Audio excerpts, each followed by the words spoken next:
Roma tinggal kurang dari 48 jam lagi untuk menghadapi Milan di leg kedua babak perempat final kompetisi Liga Eropa yang penting.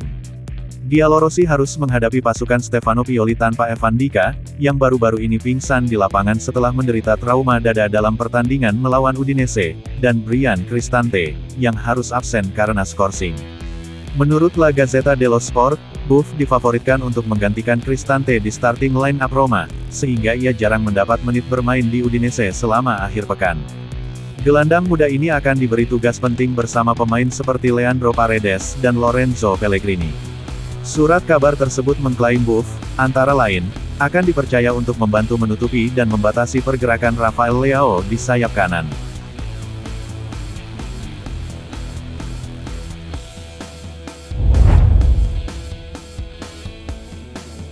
Roma kembali ke lapangan latihan di Trigoria sore ini untuk pertama kalinya sejak masalah kesehatan hari Minggu yang melibatkan Evan Ndika. Daniele De Rossi dan anggota skuad Giallorossi lainnya memulai persiapan untuk pertandingan penting Kamis malam melawan Milan di Liga Eropa. Meskipun klub menerima kabar positif mengenai prognosis Ndika, pemain Pantai Gading itu akan tetap absen untuk jangka waktu yang tidak ditentukan karena ketidakpastian mengenai jadwal pemulihannya. Namun, ada kabar positif terkait cederanya saat penyerang Sardar Azmoun kembali berlatih sebagian bersama rekan satu timnya. Pemain Iran itu telah pulih dari cedera hamstring yang dideritanya selama jeda internasional bulan lalu, diperkirakan bisa dimainkan dalam beberapa hari mendatang.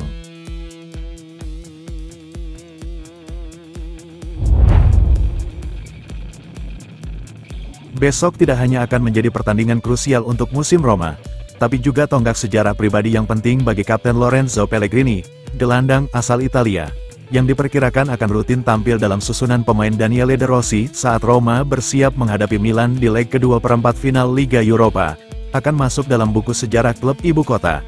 Menurut Lego, pertandingan besok merupakan penampilan ke-64 Pellegrini di Eropa bersama Giallorossi. Ia akan menjadi pemain ketiga dalam sejarah klub dengan penampilan terbanyak di kompetisi Eropa, menyamai sang legenda Aldair. Daniele De Rossi berada di urutan kedua, dengan Francesco Totti memimpin. Jika Roma lolos, Pellegrini akan menjadi satu-satunya pesepak bola Italia yang mencapai semifinal Eropa 5 kali berturut-turut.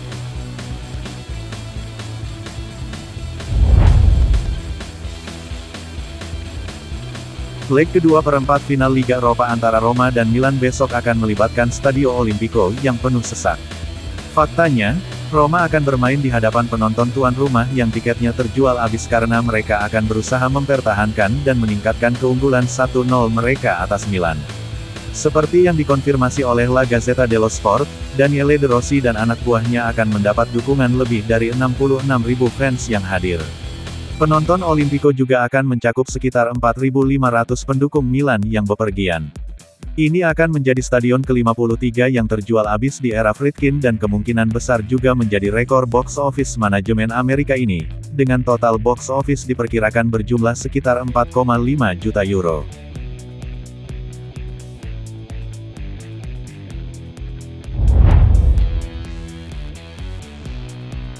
Pertandingan penting perempat final Liga Eropa besok malam antara Roma dan Milan akan diawasi oleh wasit asal Polandia, Szymon Marciniak.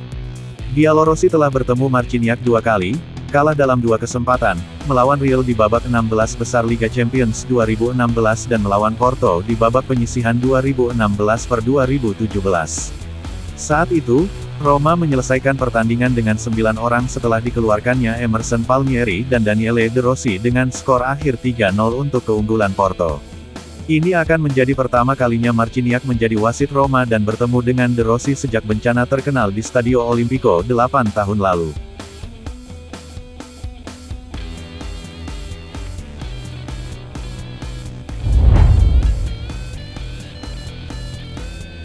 Mantan Presiden Inter Massimo Moratti mempertimbangkan berakhirnya masa jabatan Jose Mourinho di ibu kota Italia setelah pemecatannya pada pertengahan Januari. Eksekutif Italia, dan teman dekat Mourinho, berbicara dengan Corriere della Sera tentang pemecatan Mourinho dari Roma. "Saya benar-benar menyesal atas akhir yang dialaminya di Roma," kata Moratti. "Saya membayangkan dia masih belum pulih dari hal itu, mungkin sangat menderita karena bagaimana hal itu berakhir. Tapi saya juga tahu apa yang mampu dia lakukan dan kemampuannya tetap sama. Saya percaya bahwa di Roma, Meski De Rossi melakukan pekerjaannya dengan baik, orang-orang masih menyukai Mourinho.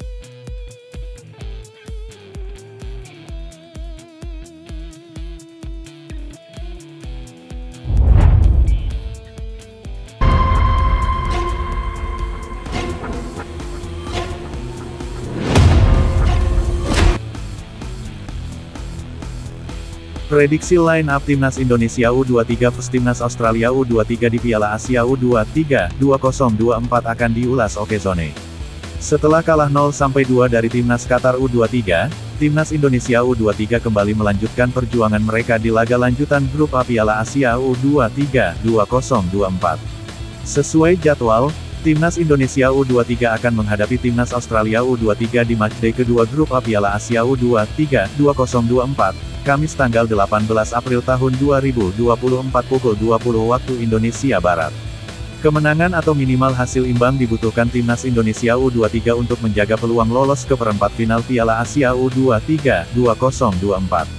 Sesuai jadwal, Timnas Indonesia U23 akan menghadapi Timnas Australia U23 di matchday kedua Grup A Piala Asia U23 2024, Kamis tanggal 18 April tahun 2024 pukul 20 waktu Indonesia Barat. Kemenangan atau minimal hasil imbang dibutuhkan Timnas Indonesia U23 untuk menjaga peluang lolos ke perempat final Piala Asia U23 2024. Laga nanti, pelatih Timnas Indonesia U23 Sintayong dipastikan tak bisa menurunkan dua pemainnya yang terkena kartu merah di laga kontra Timnas Qatar U23, yakni Ivar Jenner dan Ramadan Sananta. Meski tidak diperkuat dua nama di atas, Sintayong diprediksi masih mengandalkan formasi andalannya, yakni 3-4-3. Dalam pola ini, posisi penjaga gawang dipercayakan kepada Hernando Ari. Selanjutnya tiga bek sejajar ditempati Muhammad Ferrari, Rizky Ridho dan Nathan Chuaon. Perpaduan ini diharapkan tampil solid menghalau semua serangan yang dilancarkan para pemain Timnas Australia U23. Lanjut ke posisi wingback kanan ada Fajar Fatur. Pahlawan Timnas Indonesia U22 saat menjuarai SEA Games 2023 ini diharapkan tampil menjadi pembeda.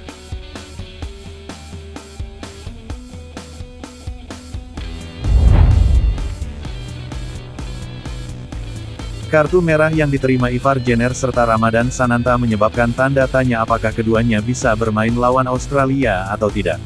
Absennya Ivar Jenner dan Ramadan Sananta jelas akan menjadi kerugian bagi Timnas Indonesia saat melawan Australia yang lebih kuat.